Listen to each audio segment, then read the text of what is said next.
Can everyone hear me okay? All right. An Italian with a body microphone. There's going to be a lot of gesturing. First row, you've been warned.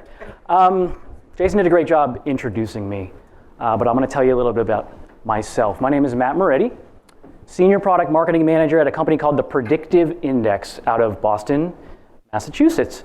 I live in a town called Plymouth, which is right near Cape Cod. I have a beautiful wife, Colleen, a 1.5-year-old daughter, and my wife is actually 9 months pregnant now. So, yes, I didn't do it. I'll tell her you clap, though.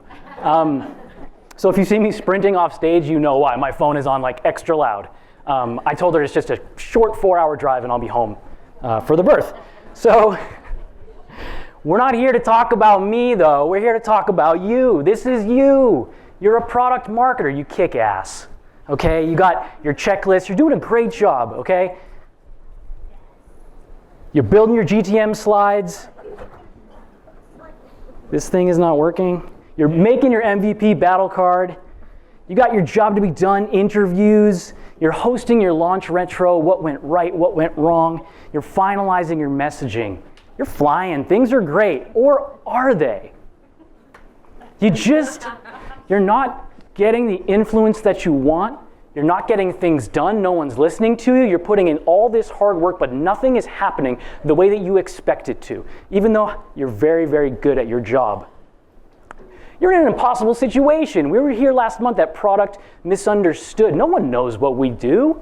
And you have to do incredible influence to 4 different audiences. I stole this from PMM. I don't have to pay royalties on this, right? Okay. So you're influencing product. You're helping them build what the market wants.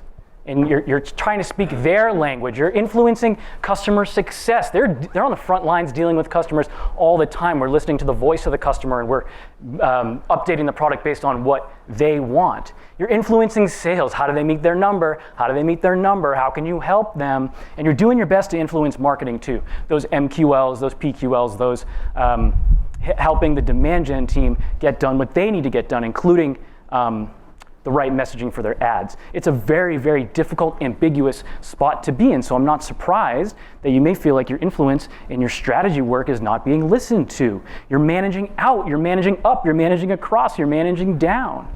Everyone in this room is extremely talented and has a breadth of marketing, education, and knowledge, and it can be really, really difficult.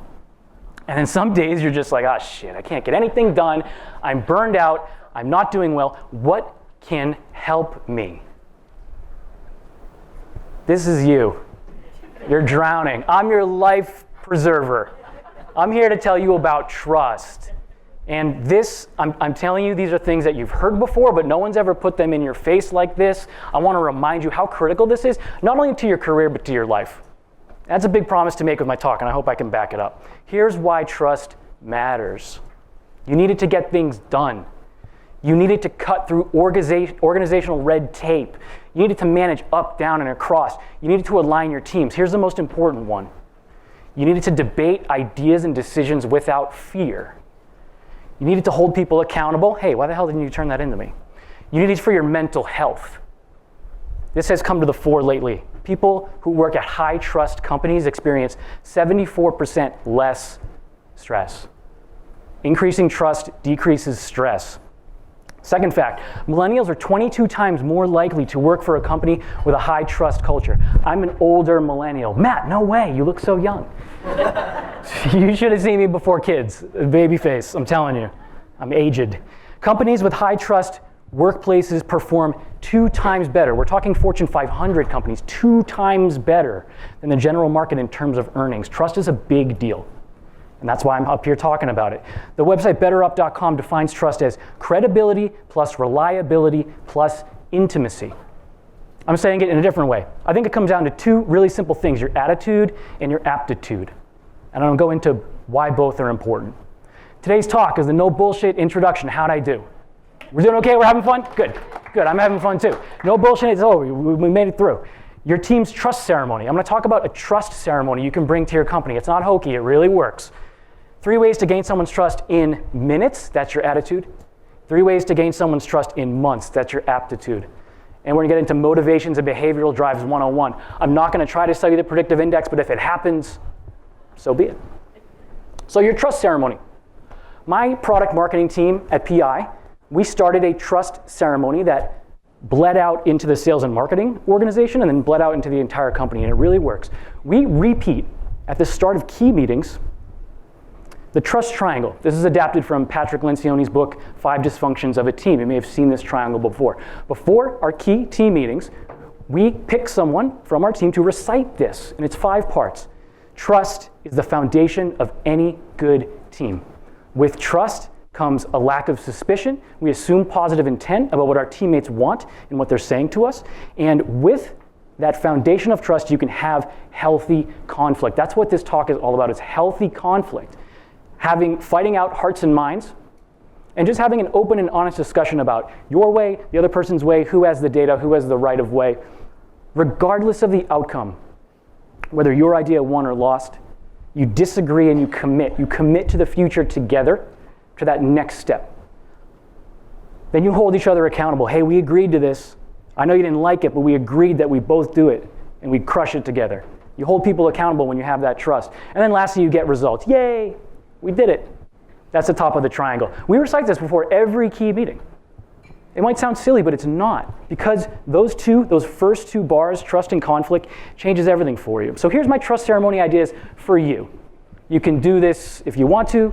Here, you can go through a framework like I just went through. Pick out a framework and run it through with your team. Icebreakers, everyone loves icebreakers. What kind of candy bar would you be if you wanted to be a candy bar? If you could have one superpower, what would it be? It's silly, it's fun. You know what that CTO wants to be a Snickers because of XYZ. So when you're in a conflict with that person later, you're not in a conflict with someone you never met before, you're in a conflict with someone whose favorite song is Red, Red Wine. It makes the difference, I'm telling you, if you know a little bit something about the people you are engaging with. Repeat a slogan or phrase, dive into an org culture item. You all probably have org culture items. It's in your handbook, it's on your internal site, what have you. Go through one of them before every meeting and just remind each other why you're here. A rose and a thorn. You can say, hey, I'm feeling rosy about X, but I'm feeling thorny about Y. Just say what is going right or going wrong at work. And then, of course, everyone's favorite trust ceremony. We're 2 hours out from the open bar, folks. Happy hours and events. Nothing better. And the pandemic robbed us of this, but going out with your coworkers and bitching about work, it's one of the best ways to build trust. It is. I swear, it is. We're building relationships with teammates. That's why these ceremonies matter. Okay, I'm going to get into how to gain someone's trust in minutes. This is your attitude. This is those instant things that you can do to gain someone's trust. And I'm not telling you to manipulate, I'm not telling you to be fake, I'm actually telling you to be more real than you ever have been before. 61% can instantly spot a phony. Don't be fake, don't be fake. I'm telling you to be more real than ever. Be real, that's the first tip. Really simple, but it's really powerful. When I went to buy a diamond ring for my wife many years ago, I walked up, I said, Kim, the jeweler's name is Kim. I shouldn't use her real name. I walked up, I said, Kim, I'm here to buy that ring for Colleen. She says, okay, but I gotta let you know, I'm so hungover right now. I said, tell me everything, leave out no details. She's like, I'm in my early 40s, I just got divorced. When you get divorced, it's like high school all over again. I'm going out, I'm drinking, I'm having a good time. So we had a great discussion about her night out. We had a lot of fun. So when it came time for her to lay out those 10 diamonds in front of me, I had the little monocle thing. I trusted her. We have a relationship now. She wouldn't screw me over. I don't think so. But she was real with me, and I think when someone's real with you, you instantly respect it and recognize it and trust them more. The second tip is listen and ask questions. 2 ears, 1 mouth. We've all heard that. It's really true. Be interested and be interesting. Have a real conversation. When someone's like, how was your weekend? It was good. How was your weekend? It was good. Great. Open up the 16 on the PDF. Like, let's have a conversation. My mother-in-law came over. She made another comment about the couch and about that we left the toys out and it's a mess. Be real. Tell people what actually happened to you, and they'll tell you what actually is happening to them, and you're instantly forming a bond. And then lastly, you're going to find common ground. If you're interested in someone, you will find common ground, I promise you. My father-in-law, his name's Dennis. He's as blue collar as they come. He's been a welder for 30 years. He's in the union. I could plop him in this room of SaaS marketers, and he would be everyone's best friend, because he's going to ask you questions until he finds common ground. Now you're in a conspiracy. Now you're friends. Ask questions until you find common ground. Now you have that bit of relationship with that person, so when the time comes to influence them for the launch plan, you can do it. You can do it, and it's easier that way. Okay. Healthy conflict is the ultimate goal. Let's get to aptitude. Everyone here is really strong at this.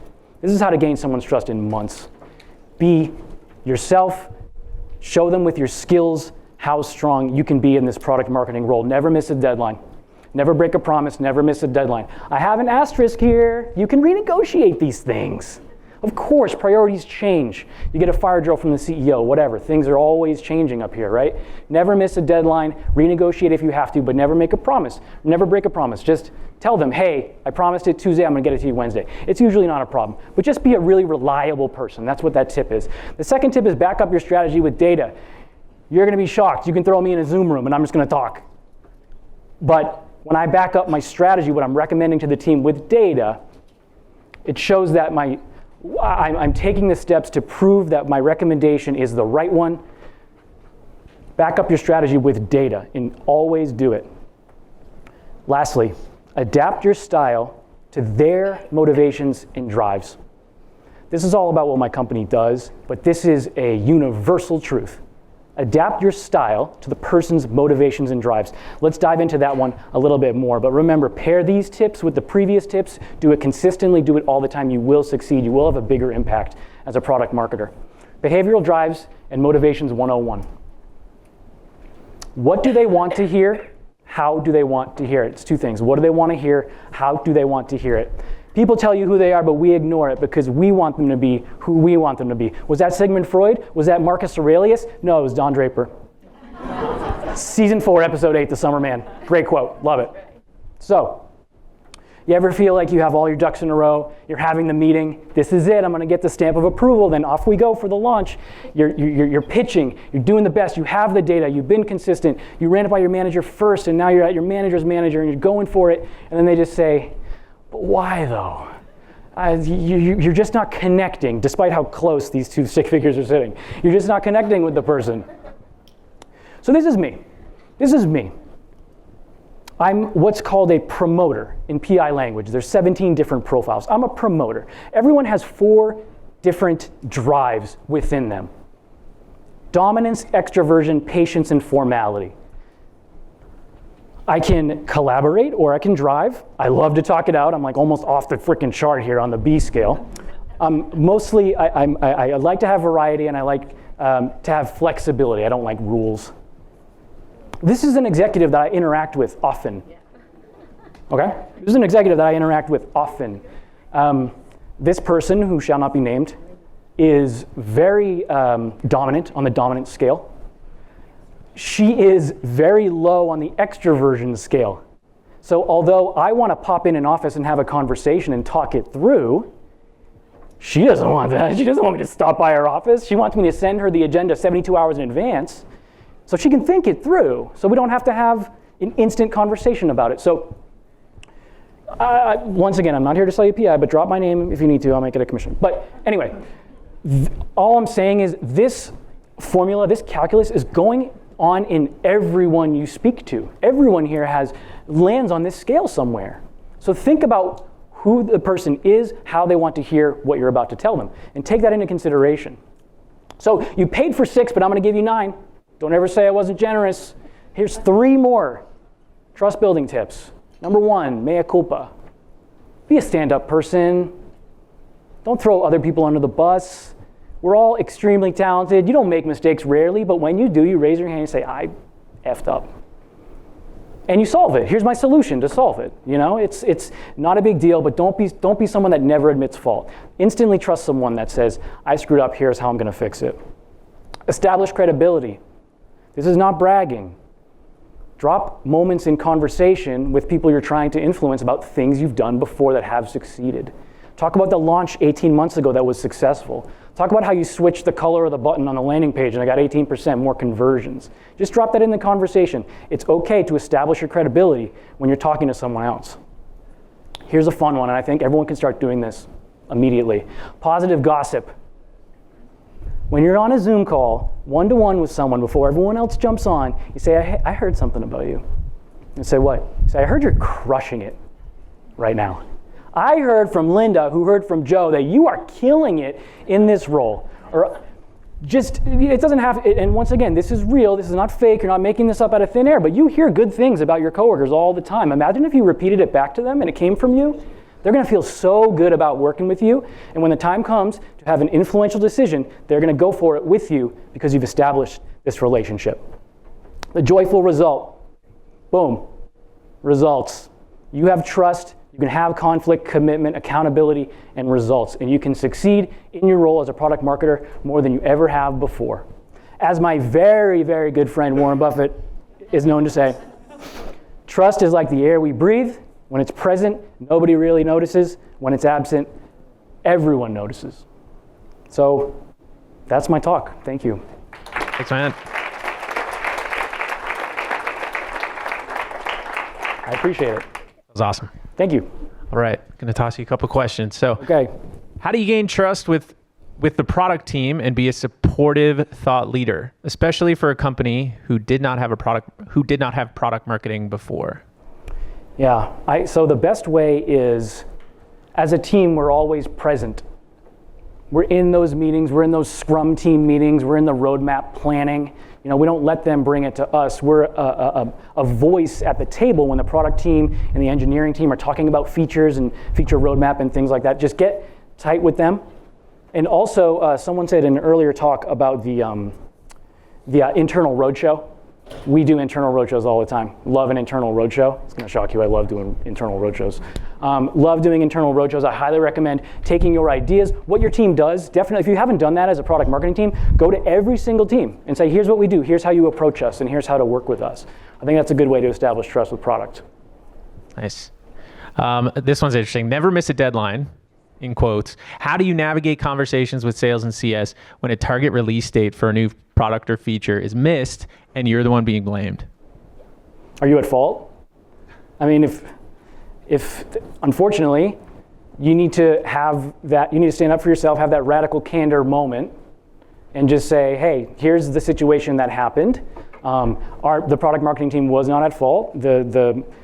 Remove any judgment or bias from why they're upset with you, and just give it to them straight. Once again, go back to that first tip, which to me is be real. Be as real as possible. Don't be fake. Don't dance around subjects, because that's going to cause even more trouble than if you just take on something head on. But sales is there. So when we talk about personality types, a lot of them are a certain personality type that they respect and want that conflict. And sometimes as a product marketer or someone with my pattern, it can be difficult to have that head-to-head the conflict, let's call it. So you have to find it within yourself to have that difficult conversation, because sales will respect you more if you go toe-to-toe with them. How do you gain trust when you're remote? Is it any different? So the tips I gave today are definitely things you can still do remote. One of the best times to take advantage is that awkward 90 seconds before the subject matter starts on a Zoom call. I'm telling you, you ask someone, how was your weekend? It's a wonderful chance to be real and tell them literally how your weekend was, and not just say good. Use that as a moment for bonding. If you take that 90 seconds with every person that you're on meetings with, and we're all in a ton of meetings because of remote, you'll feel yourself establishing more. Just learning one more thing about someone can make the difference for you. This one's, obviously there are many times when trust is broken. So how do you, what recommendations do you have for repairing when trust is broken, both when you're the one who is breaking trust and another when someone has broken trust with you? Yeah, this is a great question. And I'm going to sound like a broken record, because my advice here is you schedule a one-on-one meeting with the person and you have the conversation. An example from my role recently is a VP was having trouble with an IC. And I have good relationships with both of them, and I knew what was going on, and I was stuck in the middle. And they said, what should we do? Independently, they both said, what should we do to repair our relationship? And I said, you just have to have a one-on-one meeting and tell each other how you're feeling. Get it out there without shaming or hurting, and do your best to just say, here's how I'm feeling about you. Why are you doing this? And I have a strong feeling you'll be surprised by their response to you, because we take things personally a lot. A lot of times it has nothing to do with you. and you think it does, but when you talk to the person, hey, why are you so angry lately in meetings? Or whenever I have an opinion, you're always shooting it down. Why? The truth is probably a lot less about you than you think. How do you build trust with teams that there's been a lot of historic tension with? The teams that you have just generally a lot of tension with? Yeah, it can be tough when you're having constant tension with other teams in your company. I think you need to find a moments of levity, however you can, in the middle of a pandemic. Once again, I was talking about happy hours and making jokes about it, but really, like, when do you have a chance to go out for a drink or bowl? We just went out bowling a couple weeks ago as a team, and you can have some fun. You can watch them shoot a gutter ball, and they come back and they're laughing, and you're laughing, and you're like, you see each other more as human beings outside of the Zoom screen, because in the Zoom screen, it's just all business. So if you can find a way to see each other as human beings outside of the work context, I think you can kind of chip away at that ice that's been going on between the two squads. Nice. How do you balance dominance against extroversion? Can you talk a little more about what situations you rely on credibility versus being the most aggressive voice? Another good question. Everything is case by case here. It's hard to say. There's a blanket answer to when you want to be more dominant and when you don't. I'm watching the questions come up, so I'm distracted. It's got to be case by case. You have to pick your moments. You have to know your hills to die on. There's just some things in life and at work that you just got to let go to win the battle next time. So you can't always be on full tilt for your ideas. So it's completely case by case. You'll know the moment when it's time to be aggressive because you care very deeply about the issue at hand, or for the business, it's actually what you're suggesting is the right move, and that's when you can push on the gas a little bit on the aggressiveness. Will product managers and product marketers ever be friends? No. I think so. If you apply my 9 tips, you're going to do just fine. I hope so.